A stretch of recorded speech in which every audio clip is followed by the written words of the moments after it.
जय श्री कृष्णा दोस्तों। आज के इस वीडियो में मैं आप सभी को योगिनी एकादशी की व्रत कथा सुनाऊंगी। आषाढ़ मास के कृष्ण पक्ष में पड़ने वाली एकादशी को योगिनी एकादशी कहते हैं। योगिनी एकादशी का उपवास रखने से समस्त पापों का नाश होता है तथा इस लोक में भोग और परलोक में मुक्ति भी मिलती है। तो आइए सुनते हैं योगिनी एकादशी व्रत कथा। महाभारत काल की बात है।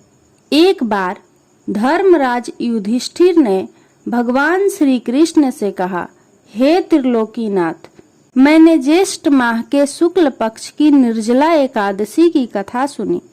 अब आप कृपा करके आषाढ़ माह के कृष्ण पक्ष की एकादशी की कथा सुनाइए।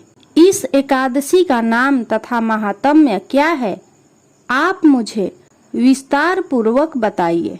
श्री कृष्ण ने कहा, हे पांडुपुत्र, आषाढ़ माह के कृष्ण पक्ष की एकादशी का नाम योगिनी एकादशी है। इसके व्रत से सभी पाप नष्ट हो जाते हैं।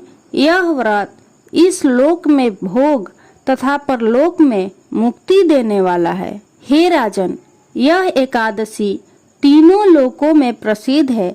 इसके व्रत से सभी पाप नष्ट हो जाते हैं। तुम्हें मैं पुराण में कही हुई कथा सुनाता हूँ, ध्यान पूर्वक सुनो।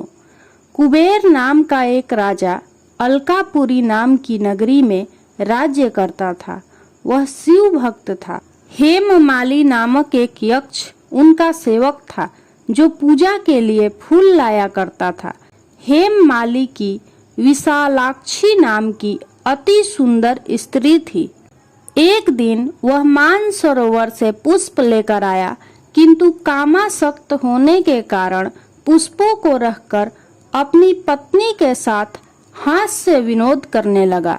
इस भोग विलास में दोपहर हो गई। हेममाली की राह देखते देखते जब राजा कुबेर को दोपहर हो गई तो उसने क्रोध पूर्वक अपने सेवकों को आज्ञा दी कि तुम लोग जाकर पता लगाओ कि हेममाली अभी तक पुष्प लेकर क्यों नहीं आया।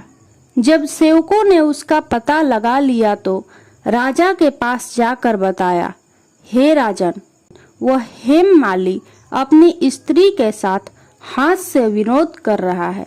इस बात को सुन राजा कुबेर ने हेममाली को बुलाने की आज्ञा दी। डर से कांपता हुआ हेममाली राजा के सामने उपस्थित हुआ। उसे देखकर कुबेर को अत्यंत क्रोध आया। राजा ने अति क्रोध भरे स्वर में कहा, तूने मेरे परम पूजनीय देवों के भी देव भगवान भोलेनाथ का अपमान किया है। मैं तुझे श्राप देता हूँ कि तू स्त्री के वियोग में तड़पे और मृत्यु लोक में जाकर कोढ़ी का जीवन व्यतीत करे। कुबेर के श्राप से वह उसी क्षण स्वर्ग से पृथ्वी पर आ गिरा और कोढ़ी हो गया। उसकी स्त्री भी उससे विछड़ गई। मृत्यु लोक में आकर उसने अनेक भयंकर कष्ट भोगे, किंतु शिव जी की कृपा से उसकी बुद्धि मलिन न हुई और उसे पूर्व जन्म की भी सुध रही। अनेक कष्टों को भोगता हुआ तथा अपने पूर्व जन्म के कुकर्मों को याद करता हुआ वह हिमालय पर्वत की तरफ चल पड़ा। चलते चलते वह मार्कंडेय ऋषि के आश्रम में जा पहुंचा। वह ऋषि अत्यंत वृद्ध तपस्वी थे।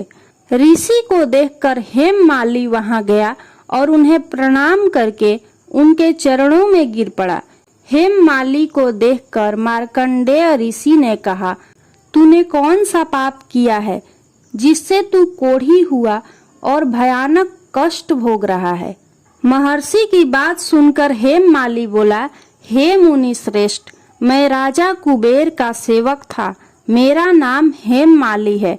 मैं प्रतिदिन मानसरोवर से फूल लाकर शिव पूजा के समय कुबेर को दिया करता था। एक दिन पत्नी के साथ हास्य विनोद करते हुए मुझे समय का ज्ञान ही नहीं रहा और दोपहर तक पुष्प न पहुंच सका। तब उन्होंने मुझे श्राप दिया कि तू अपनी स्त्री का वियोग और मृत्यु लोक में जाकर कोढ़ी बनकर दुख भोग।